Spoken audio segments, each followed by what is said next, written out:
Hi there, everyone. Thank you so much for watching this video and being here today. This is a presentation on the Honor Code at Williams for you all, the incoming class of 2028. It's nice to meet you all virtually. I will also see all of you during first days in Chapin Hall during the presentations for academic life. So this is just sort of an overview of how this video is going to go. It will be one of the longer ones you receive, but I really encourage you to not put it on like 2x speed because this information is very important and you will be held accountable for knowing this information. The honor code is something we take very seriously at Williams, something that I take very seriously as one of the co-chairs on the committee. And so again, I mean, no one comes into Williams thinking that they're going to cheat. You might think that this information doesn't necessarily apply to you. Again, no one comes in intending to cheat, and it happens every year. So again, it's really important that you pay attention to this information. I try and make it fun. I throw in some fun pictures here and there, and I try to make it relatable, but also informative.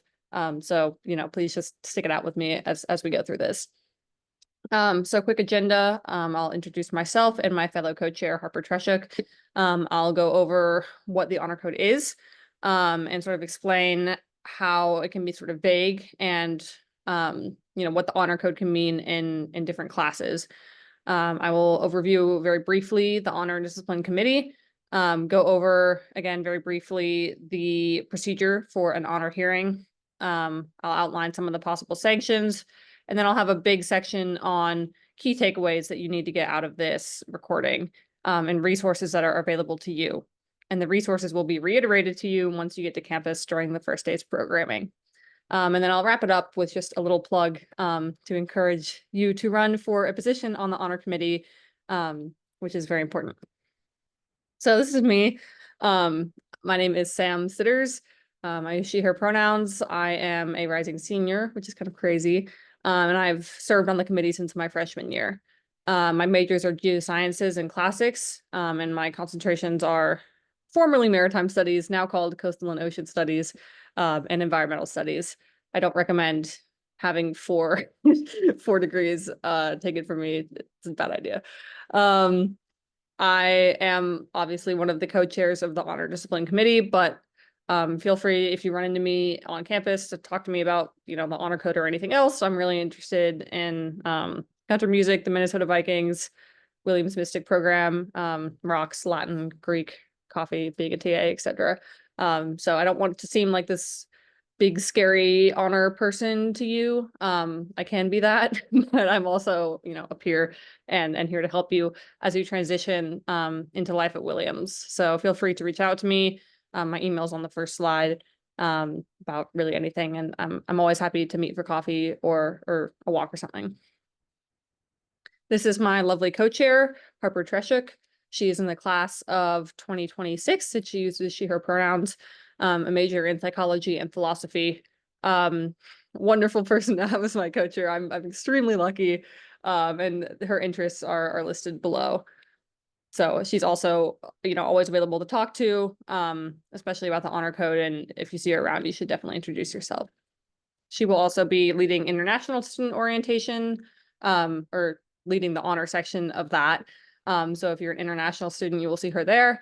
And everyone will meet Harper during the Chapin Hall presentations on academic life. Okay. Oh, I'm covering up this part. Can I move this? Okay. So what is the honor code? There is a great webpage that's put together by the Dean's office that goes into more detail on all of the aspects of academic misconduct at Williams College. But basically, I've highlighted this one important section that says, a student who enrolls at the college thereby agrees to respect and acknowledge the research and ideas of others in their work and to abide by those regulations governing work stipulated by the instructor. So this has two important parts. The first is that, you need to respect and acknowledge the ideas of others in all of your work, no matter what.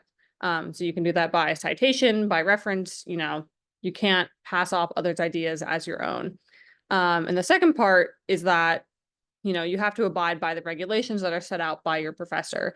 And I'll explain this in some more detail, but the honor code can vary from course to course, and it's your responsibility to understand what the honor code is in your course and to abide by the rules that are laid out by your professor.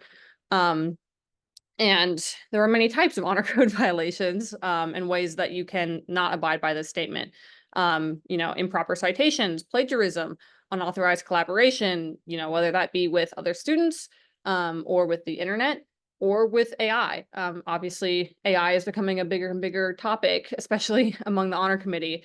And that can include ChatGPT, which is probably the most famous example. There are, I don't even know how many other AI bots out there, but also Grammarly. In some courses, the use of Grammarly even to edit, sentence structure or anything is prohibited. And again, it's important to give to understand what the regulations are set out by your professor for every given course. And then importantly, like, why do we even care about the honor code? By following the honor code and upholding the honor code, you're maintaining a degree of fairness among your peers and upholding the academic integrity of Williams College and also the broader academic community. Once you get into Williams College, you're going to be doing research, you're going to be doing, real academic work. And if you're going to be a member of the sort of academic community, you need to uphold fairness and integrity in not only the college, but in the entire community of academics in the world. And so it's just really important to respect and acknowledge the research and ideas of others. So at some point, I don't know if it's already happened or if it will be in the future, you will have to sign a version of the honor code through Sarah, which is sort of the Williams Records online site. It's kind of crusty. They're moving away from it. But as far as I know, it will still be on Sarah. And it's sort of laid out in 3 sections. I'll briefly go through all of these sections. By signing it, I put that in quotes because you're just checking this little box to yes. So in theory, you could scroll through this whole thing really fast and click yes, yes, yes. But I really encourage you to read all of the language very closely. Again, you are responsible for knowing the information that is within because you sign it. So there are 3 sections. The first section is called Honor Code, which really should be renamed. It's just sort of an overview. So you're confirming that you've read the 2 sections that are below the honor code. So really you should be signing this one last. And you're responsible for knowing how the honor code works. You will speak to your professors if you have any uncertainties. I understand that my violations of the honor code are taken seriously, whether intentional or unintentional, and gives you a list of resources for where you can find more information. So the key points of this are that you are responsible for knowing this information. You are responsible for knowing what the honor code entails school-wide. You are responsible for knowing what the honor code entails in every one of your classes. If you are unsure, it's your responsibility to go to your professors and clarify that. Because if you are unclear and you accidentally violate the honor code, that's still punishable because it was up to you to clarify anything that was unclear. And if you don't read the honor code and violate it, you're still held responsible. If you can't just say, well, I didn't know what the honor code was. Like, that was on you. So again, that's why you should be paying attention now. This is why you should be paying attention when your professors hand out the syllabi, which outline, hopefully, in a section what the honor code entails in their course. This is why you should be asking your professors questions about that section if you have any questions. Again, a lot of the responsibility lies with you. Oops. Yeah. Then there's the real meat of the thing you have to sign, which is a statement of academic honesty. And this really should just be called the honor code. This is what the honor code really entails.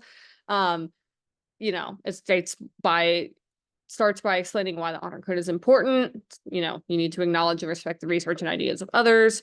It goes into a little bit about what the honor committee is, and that, if you violate the honor code, you'll be held responsible by us, which is, a student committee. I'll go into more details about the committee itself in a second. It talks about our standard for voting. And then, any amendments to the statement must be made through a student referendum. So kind of just nuts and bolts stuff. All right. And the last thing you have to sign is the guidelines. And, this is just sort of instructions for how to follow the honor code, basically. Basic rules of attribution. You need to reference ideas of others. pretty straightforward stuff. If you have any questions about these things when you are reading them, feel free to email me and Harper or one of us. We're happy to answer questions. If you're confused, don't sign something that you're confused about. You all obviously have to sign this at some point, but it's important that you are really comprehending the statement before you sign it, because again, you're held responsible for the things that you sign. Okay, so we have our first fun picture of the presentation. A lot of the words are kind of vague in the honor code and in the things that you'll sign. You know, what is acknowledging the ideas of others? How do you do that? You know, what about courses where you can collaborate on homework? You know, some courses you are allowed to collaborate, some courses you're not allowed to collaborate. And I just want to emphasize that the honor code can vary from course to course and from assignment to assignment. So the reason that I've included this picture is because this was an assignment that me and my good friend Nathan were doing for a geosciences course. And our data collection, we were collecting similar data together on a microscope. But for this class, we had to completely write up our own sort of analysis of this. And so we were working together here in this picture. And then for the rest of the assignment, you know, we took our data and we went our separate ways. I didn't see anything that he wrote. He didn't see anything that I wrote. And we completed those assignments completely separately. That was just the rule for that assignment and for that class. But for another class, it could have been that we were supposed to write the report together. And so it can really vary. Again, your professors should discuss what the honor code means in their course, in their syllabus. Some assignments and especially exams will have an honor code statement on the front, and you have to sign that, and it clarifies exactly, you know, the rules for collaboration, the rules for referencing sources. And if you have any questions before you start the semester, before you start a specific assignment, about what honor code you need to be following, you really should speak up and ask your professors. If you're not comfortable doing that in class with everyone else present, go to their office hours or send them an email. All professors would much rather you ask 500 stupid questions about the honor code than, you know, be uncertain and accidentally violate it, and then have to come in front of the committee. Okay, so now I'm just going to give some example syllabi and explain where some of the vagueness might lie. Again, I've served on this committee for 4 years, so these are not, you know, obviously taken from exact cases, but these are things that we see a lot. So this is kind of real life. So in an intro computer science course, just hypothetically, I'm starting an introduction to computer science course. I would never do that because that is really scary to me. And I'm about to start a problem set. My professor's syllabus says that collaboration is encouraged, but all submitted work must be your own. That's it. And so, you know, I might have some questions about what this means. Collaboration is encouraged on this problem set. What does that really mean? Can we work on the same computer and construct the code together, which would, you know, give us pretty identical results on the problem set? Or can we only discuss the code in theoretical terms, you know, without looking at each other's computer and, you know, hopefully have different code as a result of that? You know, the sort of line for where collaboration has gone too far can often be confusing. And so it's important to clarify that with your professor before starting.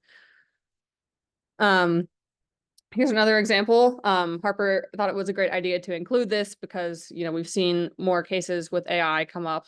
And I think it's really important to consider. So you're in an introduction to psychology course and you're about to start writing a lab report. And the syllabus says that laboratory reports must be written independently without assistance from another person and without the assistance of generative AI such as ChatGPT, except for the aid of a writing tutor. So, you know, given our history on this committee, some of the questions and areas of confusion that frequently come up as, you know, can AI be a tutor, or can it only be a human tutor? Can you generate ideas with AI and then rewrite those ideas into your own words? Or can I, you know, completely draft a lab report and then put it into AI like Grammarly to improve the grammar and syntax? The syllabus doesn't really explicitly, you know, cover those things. I mean, I would say probably no. For all of them, because you're not supposed to use any AI as assistance. but sometimes when you put the word generative in front of AI, professors just don't want you using AI to generate words. And so, improving grammar or syntax, it can be a gray area. So it's really important to clarify these things. Okay, so now I'm just going to overview what the honor committee is. It comprises 8 students, 2 per class year. We don't have our freshmen yet, obviously. You guys haven't arrived at campus yet. But you will receive an email from Table with nominations. So if you'd like to run, just follow the instructions that they lay out, and we will have our 2 freshmen hopefully very soon. It's also comprised of 8 faculty members from all sorts of different departments and backgrounds. And we have a faculty chair of the committee who coordinates with the faculty members, and 2 student co-chairs, me and Harper. There's also 1 dean, the Senior Associate Dean of Students, Dean Buchan's. She's a great resource to reach out to if you have any questions about the honor code. Only the students are voting. The faculty members can provide input and ask questions of people during the hearings, but it is student government. So the students are the one that make the vote in the final decision. People sometimes ask me, like, what do you do? So a lot of our work, the bulk of our work, is just holding hearings. So professors will submit allegations, and we will hold hearings to determine whether or not that student is responsible for violating the honor code.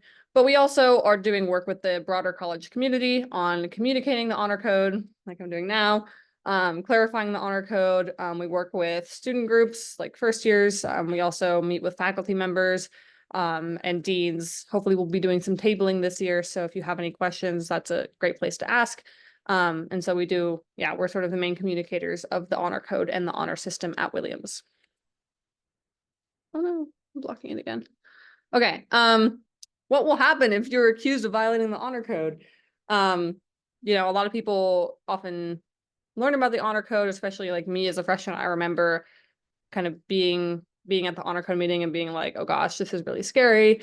What would happen if I was accused? It's very complicated. It's very boring. It's not very relevant for what I'm trying to convey in this meeting. It's all on the website that I've linked earlier, and I have the link here.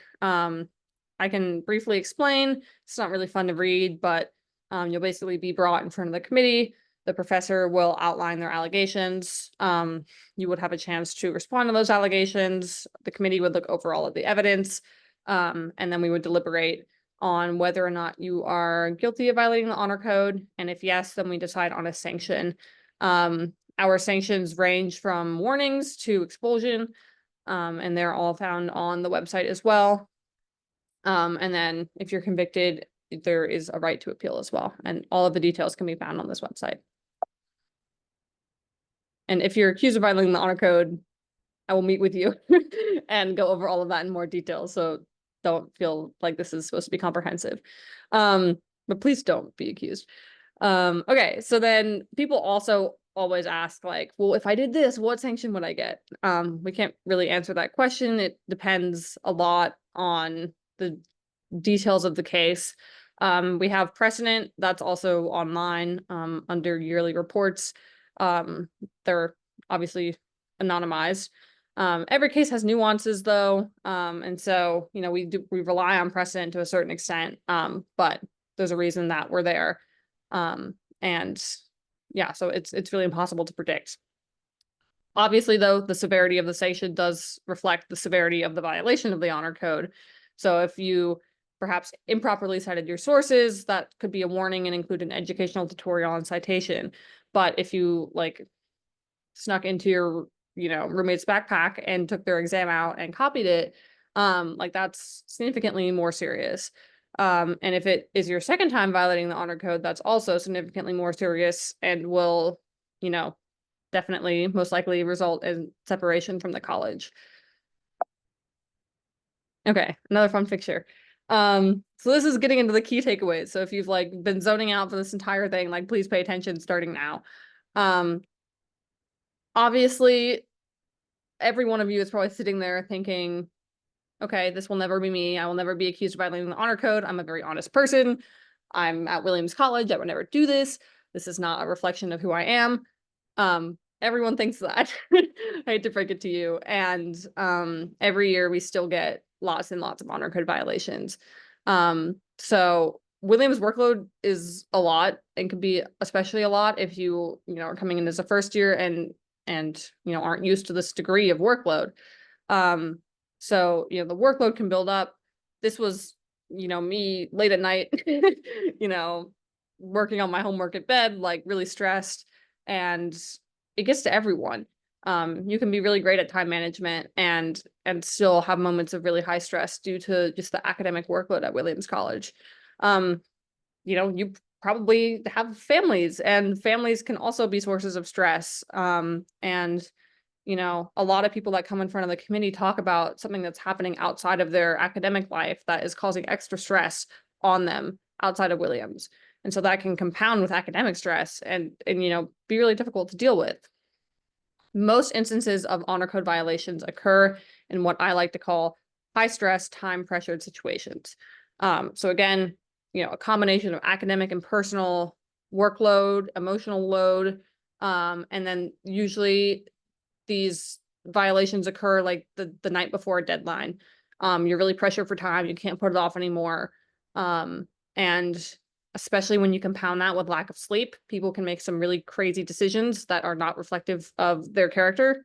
And again, that's just why it's important to pay attention and to learn how to avoid these situations and what to do if you find yourself in one, which is what I will get into shortly. Very few, some honor code violations, again, are truly accidental.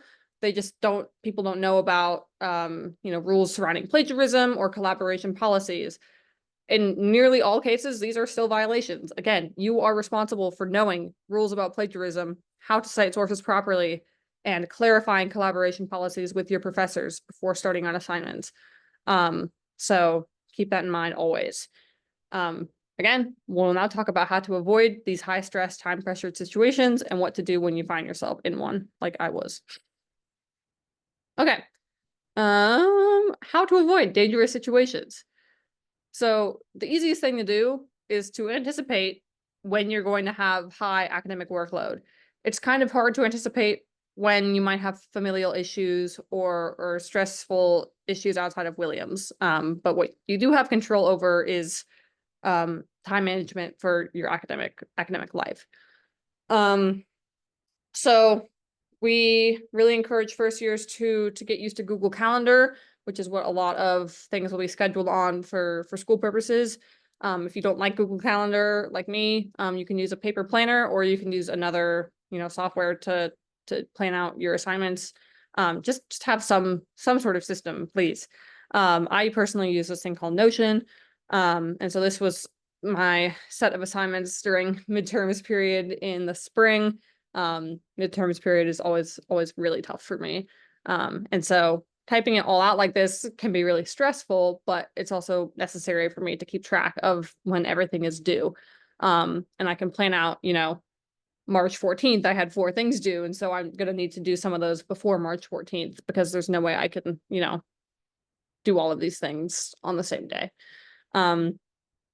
Again, you can look at when all your assignments due. And if you have like 4 exams on one day, you might request an extension for one of those exams. Or if one of them is a paper, you can write the paper earlier. So then you don't have to worry about it when you have the 3 other exams. If you're going to request an extension, you are much more likely to receive that extension if you request it in advance. And if, again, same goes for if you have to miss class, if you bring that up with your professor, you know, not at the class before you're going to miss the next class, you're much more likely to, you know, have that request be accepted. This seems very obvious, but try and stay on top of your work. Attend your professor's office hours if you know, obviously if you need help with the material, but also if you just want to like go in there and have someone, you know, sit there while you do your work so that you know you're doing your work. It helps with procrastination sometimes for me. If you need help with any time management at all, you know, you can talk to your professor, but you can also talk to your class dean, Christina Walsh. She's incredibly helpful and is a great resource. And there are, you know, lots of resources on campus that are here for you, for your help. And then something that isn't really talked enough about, I think, is taking care of your physical and mental well-being. As someone with an anxiety disorder, like, you know, I think always just taking care of myself physically and mentally, as well as, you know, keeping my academic life in order really helps just reduce the number of times that I'm sort of like panicking at night, which can lead to, you know, bad situations and situations which we see the most honor violations occur. So I'll go through this quickly because it's different for everyone, but, you know, obviously prioritize your physical and mental well-being. Everyone does this differently. IWS, Integrating Wellbeing Services, is on campus. They are free to go to. They do psychotherapy sessions and also psychiatry. Take advantage of that resource. They're really great people. And again, it's free as a Williams student. So I have found that resource very helpful. I also like to take meaningful breaks, and meaningful for me means not scrolling on my phone. So I like to go on runs outside or walks. I love calling my grandma, and I love writing letters and sending them in the mail. You know, you might often feel like, oh, I have so much homework. I don't have time to go outside. I don't have time to, you know, call my grandma. I don't have time to do any of this because I have an assignment due tomorrow. But you're kind of always going to have assignments due. And if you don't take breaks, that can sometimes, you know, accumulate to your stress and make you less efficient in the long run, for completing assignments in a timely manner. So that's just my pitch, to always remember to prioritize your well-being. Okay, so no matter how hard you try, you'll probably find yourself late at night with an assignment due the next morning that you're not as far along on as you maybe should be. So I have a hypothetical scenario here, loosely based around reality. This did not actually happen, but the types of assignments that are listed are things that I definitely was doing. So hypothetically, it's 2 a.m. I have a paper due about a Greek victory ode tomorrow morning. And I barely started it because my Latin translation took way longer than I thought it would, which is always true. So it's 2 a.m. I'm sleep deprived. You know, I just got done with a really tough Latin translation, so my brain is mush. I'm freaking out because I have this paper due and I haven't started it. So in my rattled mind, here are some of the hypothetically some of the options that I would be thinking about.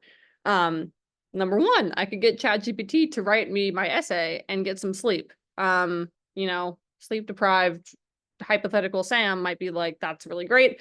I could go to bed, which would be really ideal. You know, this is kind of the perfect solution.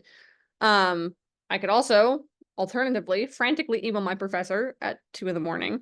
and beg for a last minute extension. That might seem kind of embarrassing at the moment, and I might think to myself, well, oh, it's so late at night, they're not going to give me the extension. Another option is to not turn anything in and provide zero explanation to my professor about what happened. I'd probably get a 0 on the paper because I didn't turn anything in, and my professor would probably be really confused about why I didn't turn anything in. So that's maybe not great. And also I could just decide to like go get a coffee and pull an all-nighter and write a really crappy paper, probably because my brain is dead and it's really late. So those are the options in my rattled mind at night. And so these are, you know, on the honor committee, we hear students come in and say, well, you know, it was so late at night, I wasn't really thinking straight. And the only options I could think of were, you know, sending an email that my professor probably wasn't going to see, or pulling an all-nighter and I just really didn't have the energy, or, you know, turning to a violation of the honor code to just, you know, resolve the problem really quickly. Okay, so here's part 2. What I encourage everyone to do in these situations is, number one, to stop and to breathe, like to take just one deep breath. I feel like so many honor code violations could be avoided if people just like stopped frantically letting their brain spiral. I know that's easier said than done, right? Like, I get it. But, you know, stop, breathe. And then step 2 is think about all of the options critically with whatever brain power you have left at that point. So we'll go through the options. Number one, I could get ChatGPT to write the essay. Now I'm thinking the professor would probably notice, also definitely notice. you know, your professor knows you, they know how you think, and you know that they would be noticed, and there's a high chance of you being brought in front of the honor committee for doing that. So that's obviously number one. Number two, which I think is equally, if not more important and not talked about enough, is that it completely destroys the point of learning. Why are you here? I mean, you all have worked so hard. I don't have to tell you twice. You know, this is you've just been accepted to Williams College. This is a great time when I can be talking about this. You sacrificed a lot to be here, whether it's money, whether it's you know, 4 years of your life. You know, you all worked really, really hard to get here, and now you're here and you deserve to be here.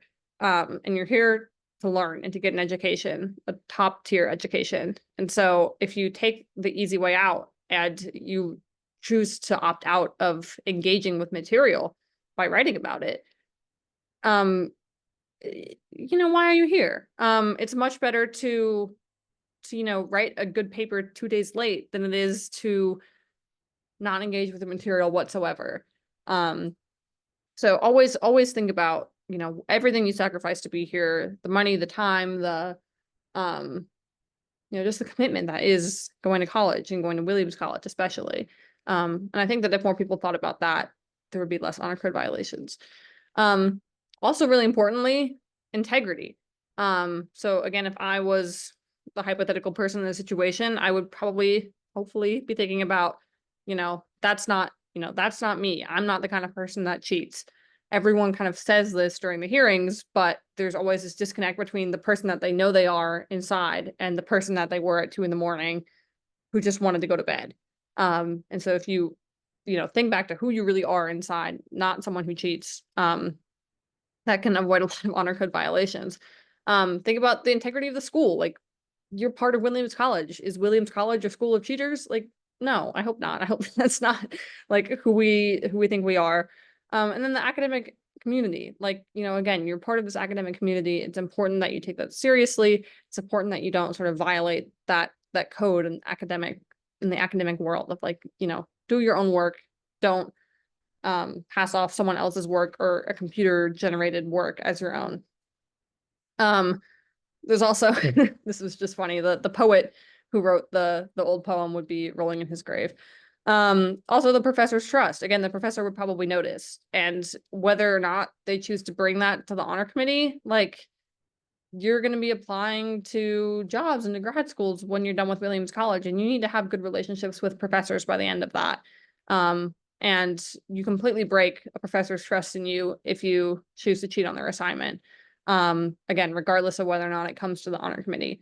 And so it's really important to maintain that trust between yourself and the professor, not only because it's the right thing to do, but also, you know, it will benefit you down the line, to take every class seriously and to treat your professor with respect.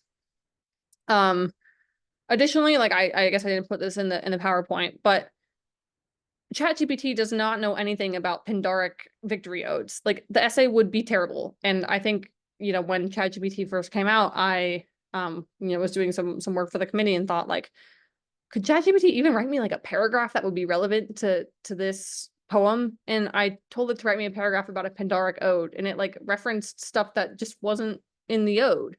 And so, like, you know, probably people would realize that if they were actually trying to cheat, but oopsies.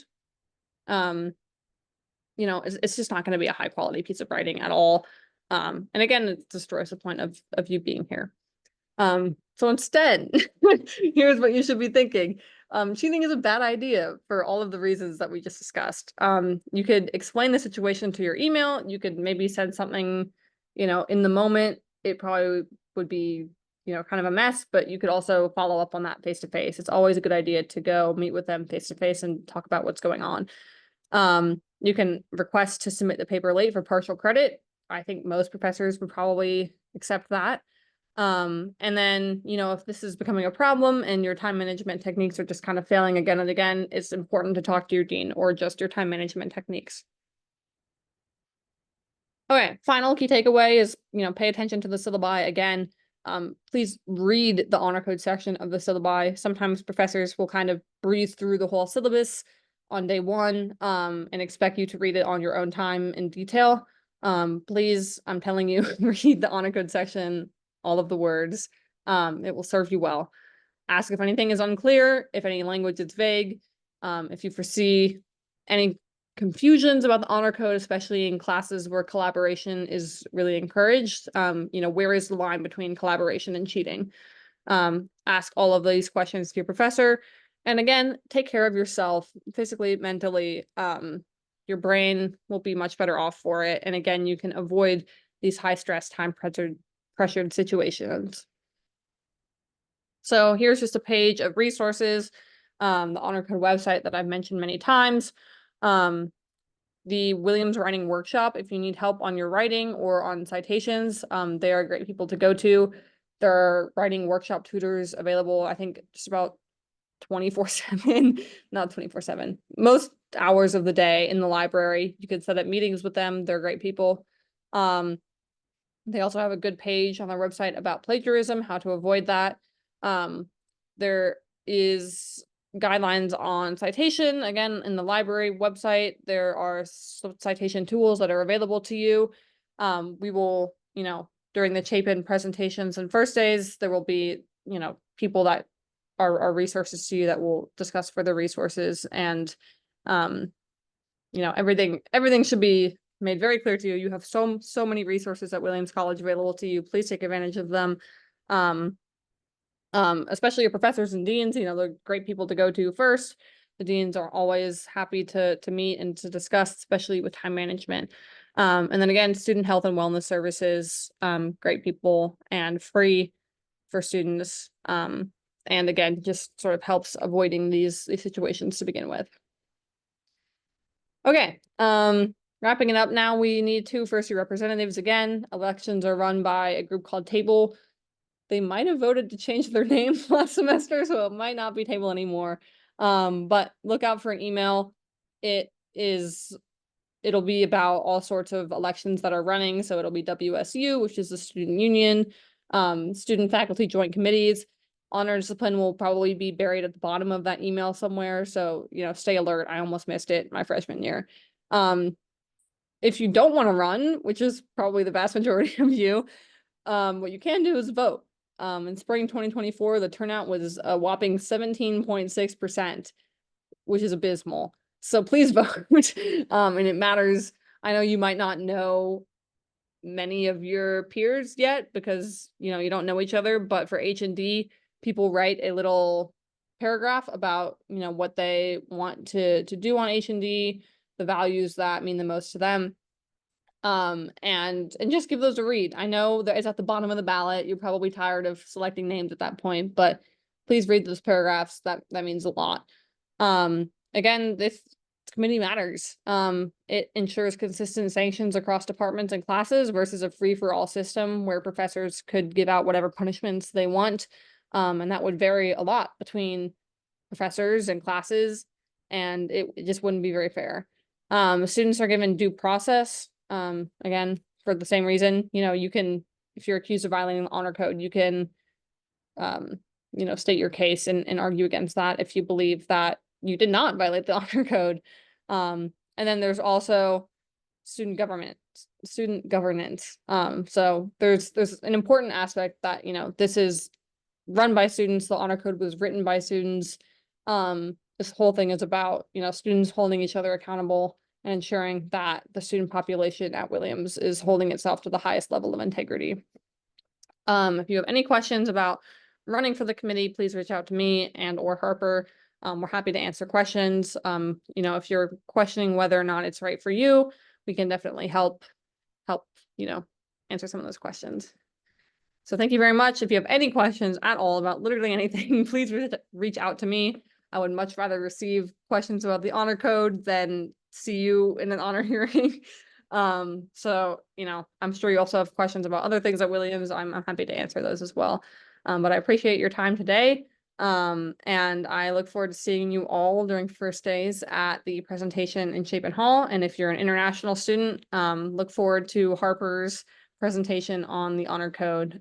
She does a great job with that. So thank you again, and I will see you all shortly during first days.